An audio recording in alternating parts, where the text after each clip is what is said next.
एटा देखंतु एटा मध्ये गोटे बाइबल एटी लेखाई उद्देश्य प्रणोदित जीवन पुस्तक कहीं एही जगत मु रही एटा देखि दियंतु कहीं एही जगत मु रही तले मध्ये बड़ बड़ लेखाई जे रिक वारेन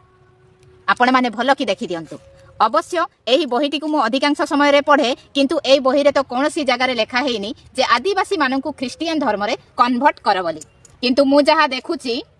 एई जेतिकी बड़ बड़ कथा कहउचंती से माने निजे निज गोडरे कुराडी मारी कि गच्छ ऊपर चढ़ी जाइचंती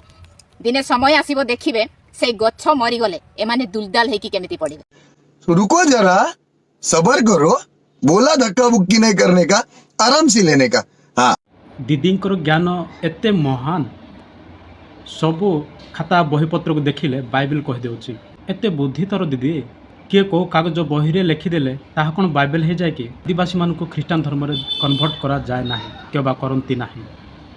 सबु जाति सबु भाषावादी समस्त को मन परिवर्तन सुजोग शिक्षा दि जाए आ कहूँ कौन यही बहीटी को अधिकांश पढ़ुचु किंतु कौटी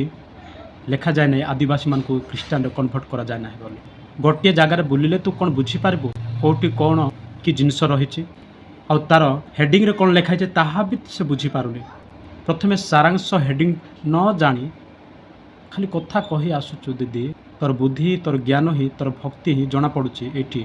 केते तोर अंधर गुबर शक्ति अच्छी ताहा बिल्कुल समस्ते जानती सेठी लिखा जायछि काहेकि मु ए जगत रे रहिछि ता अर्थ तमे कौन पे ए जगत रहिछ से उद्देश्य को नहीं केवल से ही विषय को नहीं लिखा जाए ना कि क्या कन्वर्ट करने विषय ना कि को